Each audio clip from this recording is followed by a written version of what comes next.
Assalamualaikum warahmatullahi wabarakatuh. Salam sejahtera untuk kita semua. Semoga kita semua dalam keadaan sehat walafiat tanpa kurang suatu apapun.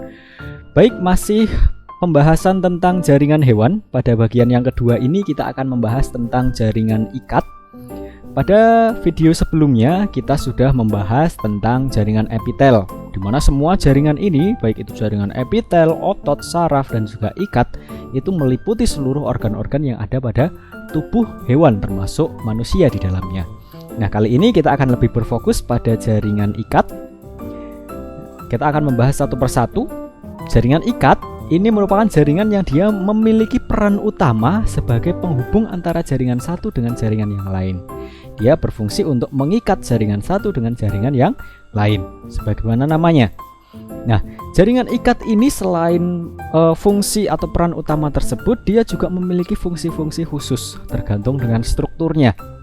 Ada yang dia berfungsi untuk pengikat, pembungkus, penyokong, penyimpan energi, sirkulasi, dan juga untuk pertahanan tubuh. Nah, di sini struktur pasti mendukung fungsi. Kita akan bahas dulu bagaimana sebenarnya struktur umum dari jaringan ikat ini. Jadi jaringan ikat ini sebenarnya dia tersusun dari kumpulan sel yang dia longgar yang tersebar di seluruh matriks. Komponen selnya berupa fibroblast dan makrofag, kemudian ada komponen serat berupa kolagen dan elastin dan retikuler. Nah, ini ya komponen penyusunnya. Komponen penyusun dari jaringan ikat. Ini ada komponen sel, ada komponen matriks. Komponen matriks ini adalah komponen yang bukan berasal dari sel-sel hidup. Nah, yang kita bahas dulu adalah komponen sel. Sel yang menyusun jaringan ikat ini ada macam-macam. Secara umum, penyusun dari jaringan ikat ini ada fibroblast yang menghasilkan matriks ya, menghasilkan serat. Kemudian ada makrofag, kemudian ada sel plasma, kemudian ada sel mas, di mana sel-sel ini berperan juga dalam sistem imun.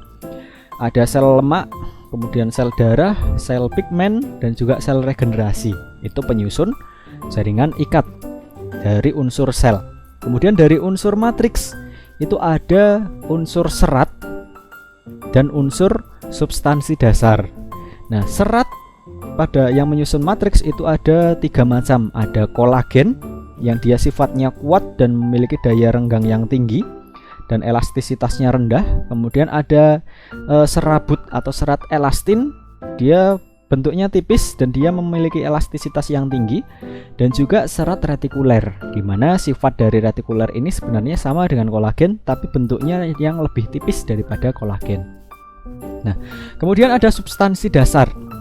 Substansi dasar ini adalah media cair homogen di mana di dalamnya terkandung senyawa-senyawa ya, ada senyawa glisoaminoglikan atau asam mukopolisakarida, ini yang biasanya terdapat pada jaringan ikat ya. Ada asam hyaluronat dan kondroitin sulfat dan juga ada glikoprotein. Nah, ini gambaran dari jaringan ikat ketika diamati di bawah mikroskop. Dia tersusun dari banyak sel, ini ada sel-sel yang tersebar di dalam matriks, ini cairannya ya. Kemudian di dalam cairan ini juga ada serat-seratnya atau serabut-serabutnya, baik itu kolagen, elastin maupun retikuler. Itu struktur dasar dari jaringan ikat. Kemudian jaringan ikat ini diklasifikasikan pada berdasarkan struktur dan juga berdasarkan fungsinya. Ada banyak sekali, ada beberapa ya jaringan ikat. Ada yang pertama adalah jaringan ikat longgar, di mana jaringan ikat longgar ini dia seperti namanya ikat longgar, berarti dia susunannya adalah longgar. Lebih banyak dominan substansi dasarnya, cairannya daripada seratnya. Dan dia susunannya terlonggar. Nah, ini gambaran ketika diamati di bawah mikroskop jaringan ikat longgar. Kemudian ada jaringan ikat padat. Artinya dia tersusun rapat oleh serat atau serabut. Dan dia sedikit memiliki substansi dasar. Ini gambarnya, jaringan ikat padat. Kemudian ada jaringan sebelumnya ya, ada ikat longgar dan ikat padat. Ini dia berfungsi dalam mengikat atau menahan jaringan lain. Dan dia disebut juga sebagai jaringan ikat sejati karena memiliki fungsi utama yaitu mengikat. Kemudian ada beberapa jaringan yang dia sifatnya khusus atau dia memiliki fungsi yang khusus. Ada jaringan kartilago atau tulang rawan, di mana sel-selnya tersusun dari kondrosit dan juga matriksnya berupa kondroitin sulfat. Nah, ini tulang rawan yang menyusun tulang rawan. Kemudian ada jaringan tulang keras atau osteon. Ini sel-selnya berupa sel-sel tulang dan matriksnya memiliki sifat yang keras dan kuat. Nah, karena dia jaringan kartilago dan jaringan osteon ini memiliki sifat yang kuat, maka dia berperan dalam fungsi penyokong dan pemberi bentuk tubuh pada makhluk hidup, khususnya pada manusia, umumnya pada hewan. Nah, kemudian ada jaringan ikat selanjutnya, yaitu jaringan darah. Darah ya termasuk dalam jaringan ikat, di mana fungsi dari darah ini adalah untuk fungsi sirkulasi. Kita akan bahas satu persatu, mulai dari yang pertama, yaitu jaringan ikat longgar. Jaringan ikat longgar tadi ya, strukturnya didominasi oleh substansi dasar dan susunan seratnya longgar, tidak terlalu banyak serat, dan dia seratnya tersebar. Nah, jaringan ikat longgar ini ada macam-macam. Ada jaringan mukosa, ada jaringan aerolar, ada jaringan lemak atau adiposa, ada jaringan retikuler. Kita akan bahas satu persatu, mulai dari jaringan mukosa dulu. Jaringan mukosa ini adalah jaringan embrional yang dia muncul sementara saat pembentukan jaringan ikat. Nah, jaringan mukosa ini biasanya ditemukan pada tali pusar. Kemudian untuk jaringan areolar, ini sifatnya adalah fleksibel. Dia berperan untuk pengikat dan pembungkus jaringan atau organ lain. Biasanya terdapat pada kulit dan juga otot. Dia mengikat antara kulit dan juga otot. Itu jaringan areolar. Kemudian ada jaringan adiposa atau jaringan lemak, di mana seperti namanya, jaringan lemak ini tersusun dari sel-sel adiposa atau sel-sel lemak yang dibungkus atau dilapisi oleh anyaman serat retikuler. Nah, jaringan adiposa atau lemak ini dia karena isinya adalah sel-sel lemak yang menampung lemak ya. Selain dia berfungsi untuk menampung energi, cadangan energi, dia juga dimanfaatkan sebagai bantalan organ. Itu jaringan lemak atau adiposa. Kemudian ada jaringan retikuler, di mana jaringan retikuler ini dia tersusun dari jaring-jaring serat retikuler, sel, dan juga dia memiliki sitoplasma yang memanjang. Ini biasanya terdapat pada nodus limfa, sumsum tulang belakang, dan juga hati. Ini untuk jaringan retikuler. Kemudian jaringan ikat padat. Nah, jaringan ikat padat seperti namanya, dia tersusun dari serat-serat yang berhimpitan secara padat, dan dia sedikit sekali memiliki substansi dasar maupun sel. Nah, jaringan ikat padat ini didominasi oleh serat-serat kolagen, di mana sifat serat kolagen ini kan kuat ya. Jadi jaringan ikat padat ini memang didesain agar dia kuat. Nah, jaringan ikat padat ini dibagi menjadi dua, yaitu jaringan ikat padat teratur. Jaringan ikat padat teratur itu artinya adalah jaringan ikat yang serat-seratnya berhimpit secara paralel dan teratur. Kalau kita lihat di foto ini adalah foto jaringan ikat padat, dia seratnya teratur. Nah, tersusun secara paralel dan teratur. Nah, ini biasanya terdapat pada tendon dan ligamen. Tendon itu adalah jaringan yang menghubungkan antara otot dengan tulang ya. Itu disusun dari jaringan ikat padat teratur. Dan juga ligamen. Ligamen itu jaringan yang dia menghubungkan antara satu tulang dengan tulang yang lain. Itu ligamen. Dia juga tersusun dari jaringan ikat padat teratur. Kemudian ada jaringan ikat padat tidak teratur. Nah, jaringan ikat padat tidak teratur ini dia tersusun dari serat-serat yang membentuk pola anyaman dan dia berbentuk lembaran. Nah, biasanya fungsi dari jaringan ikat padat tidak teratur ini dia sebagai pembungkus, baik itu sebagai fasia itu pembungkus ya. Kemudian ada dermis kulit, periosteum, perikondrium yang melapisi sel-sel atau melapisi jaringan tulang rawan. Kemudian kapsul pembungkus organ ini juga tersusun dari jaringan ikat padat tidak teratur. Selanjutnya jaringan tulang rawan atau kartilago. Jaringan tulang rawan ini tersusun dari komponen sel dan juga matriks. Selnya berupa kondrosit dan juga kondroblas. Nah, kondroblas ini adalah dia berfungsi dalam sintesis matriks untuk produksi matriks. Kondrosit maupun kondroblas ini berfungsi untuk sintesis matriks. Nah, kondrosit ini adalah kondroblas yang dia sudah dia terpendam di dalam matriks itu dinamakan sebagai kondrosit. Biasanya dia terletak di dalam wadah yang dinamakan sebagai lakuna. Nah, kemudian matriks dari tulang rawan atau kartilago ini didominasi oleh kondroitin sulfat.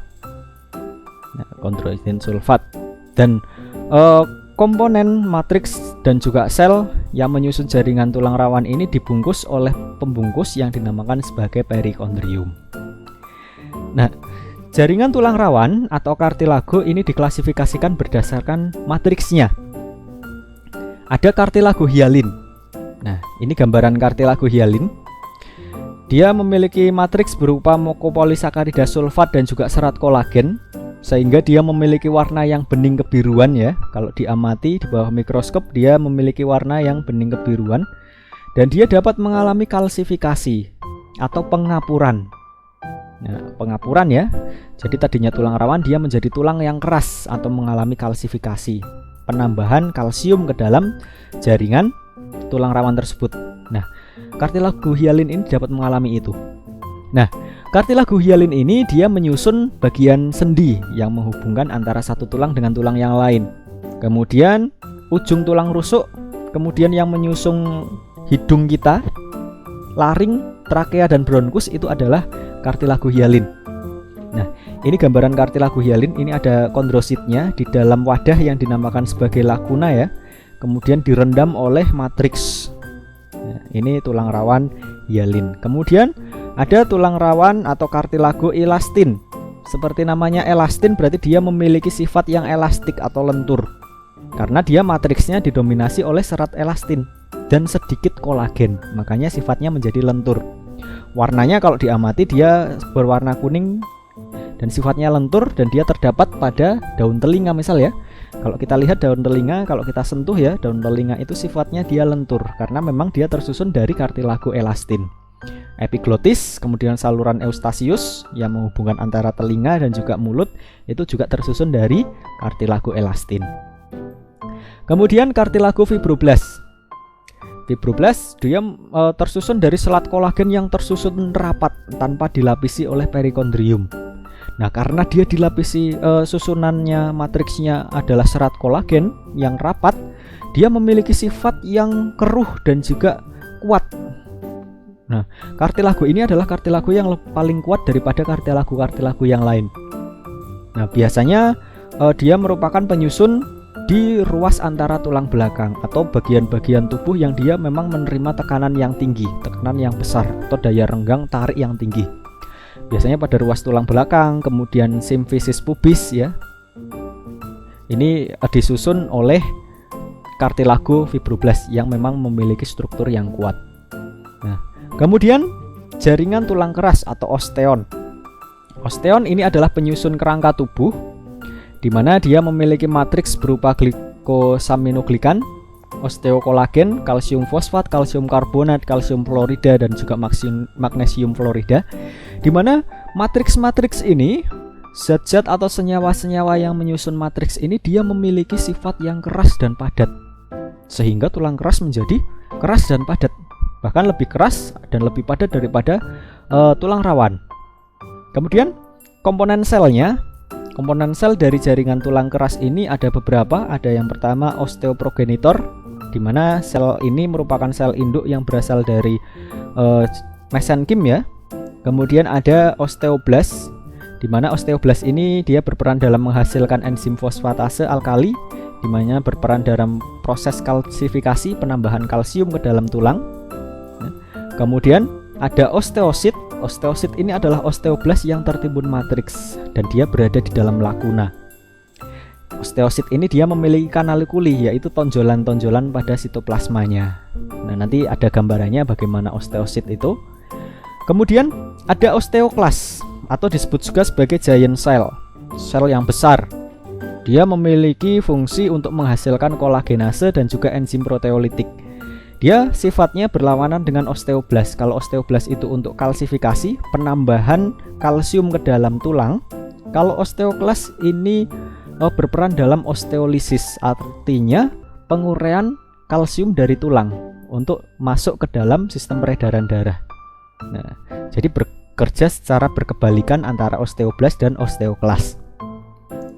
Kemudian jaringan tulang keras ini diklasifikasikan berdasarkan strukturnya. Ada tulang spons dan ada tulang kompaks. Ini berdasarkan strukturnya. Tulang spons ini dia memiliki rongga yang tersusun oleh trabekula. Trabekula ini adalah lamela-lamela dengan lakuna yang berisi osteosit. Ini kalau kita lihat struktur tulang spons ya, gambarannya seperti ini. Ini kalau kita amati biasanya pada tulang yang bagian ujung dekat dengan persendian itu tersusun dari tulang spons yang dia sifatnya di dalamnya seperti ada rongga-rongga udaranya. Itu adalah tulang spons. Sedangkan bagian tengah ini tulang kompaks. Kalau kita lihat tulang spons diperbesar, ini dia memiliki struktur yang seperti ini. Jadi dia tersusun trabekula, tersusun dari trabekula. Seperti jaring-jaring seperti itu ya. Dia berisi lamela-lamela yang di dalamnya ada lakuna yang berisi osteosit. Nah, ini trabekula di mana dia membentuk rongga-rongga udara. Kemudian kalau diperbesar lagi, bagian trabekula ini akan terlihat seperti ini. Ini adalah struktur dari tulang spons. Ini ada lakuna, di mana di dalam lakuna ini ada osteositnya, ya. Ada osteosit. Kemudian ada kanalikuli. Ini yang merupakan tonjolan dari osteosit tadi. Sitoplasma dari osteosit dia menonjol keluar dari lakuna membentuk kanalikuli, dan ini fungsinya adalah sebagai penghubung antara satu sel dengan sel yang lain. Nah, itu osteosit, kanalikuli ya. Kemudian ada lamela. Nah, lamela itu adalah lapisan-lapisan, layer-layer atau lapisan di mana di dalamnya ada matriks-matriks yang terbentuk untuk menyusun tulang keras.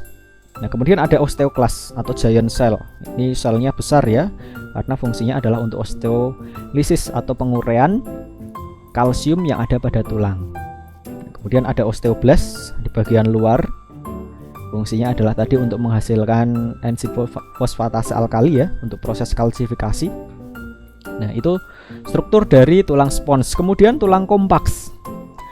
Kalau tulang kompaks dia tersusun padat tanpa rongga dan membentuk sistem yang dinamakan sebagai sistem Havers. Kita lihat struktur dari tulang kompaks, dia seperti ini strukturnya, dimana tersusun tulang kompaks ini tersusun kompaks ya atau padat tanpa rongga dan membentuk sistem Havers. Sistem Havers ini merupakan saluran Havers yang dikelilingi oleh 5-20 lamela konsentris. Kita lihat di sini. Ini struktur dari tulang kompak. Ini tulang ya, kalau kita ambil bagian tengah, kita perbesar, dia memiliki bagian seperti ini. Nah, struktur dari tulang kompak ini seperti lingkaran-lingkaran. Ini yang dinamakan sebagai sistem Havers. Lingkaran-lingkaran ini yang dinamakan sebagai sistem Havers. Di mana pusat dari sistem Havers ini adalah saluran Havers yang isinya adalah pembuluh limfa, saraf, pembuluh darah. Ini ada di dalam pusat dari sistem Havers, dan sistem Havers ini dikelilingi oleh lamela-lamela yang berbentuk konsentris, melingkar. Nah, lapisan-lapisan melingkar yang dinamakan sebagai lamela, dan di dalamnya ada osteosit. Ya, ini osteosit ya, osteosit yang ada di sela-sela lamela yang dia terletak di dalam lakuna ya, dan membentuk kanalikuli. Ini garis-garis yang ini adalah kanalikulinya yang menghubungkan antara osteosit satu dengan osteosit yang lain. Itu struktur dari tulang kompak. Kemudian jaringan ikat yang terakhir adalah jaringan darah, di mana jaringan darah ini merupakan jaringan ikat khusus yang berperan dalam sistem sirkulasi dan sistem imun.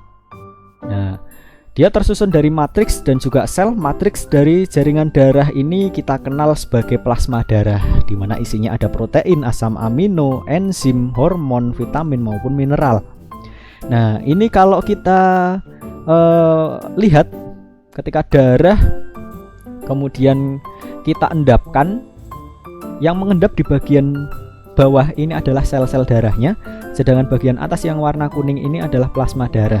Kita lihat konsentrasi dari atau jumlah dari plasma darah ini dia lebih banyak daripada selnya.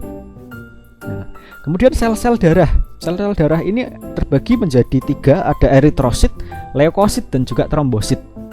Eritrosit yang kita kenal sebagai sel darah merah ya, kemudian ada leukosit yang terbagi menjadi dua kelompok. Ada granulosit. Granulosit dia memiliki granula di permukaannya. Kemudian ada agranulosit, tidak memiliki granula. Granulosit ini ada neutrofil, basofil, dan eosinofil. Agranulosit ada limfosit dan juga monosit. Nah, ini kita lihat di sini, sel darah putih. Ada neutrofil, dia bentuknya seperti ini ya. Inti selnya terbagi menjadi 3 lobus, 3 bagian. Kemudian ada basofil, ada eosinofil. Ini termasuk dalam sel leukosit granulosit. Karena di bagian permukaannya ada granula-granula. Nah, ini granula-granula atau bercak-bercak. Kemudian ada limfosit dan monosit. Ini termasuk dalam agranulosit karena polos permukaannya, tidak ada granulanya. Nah, kemudian ada trombosit.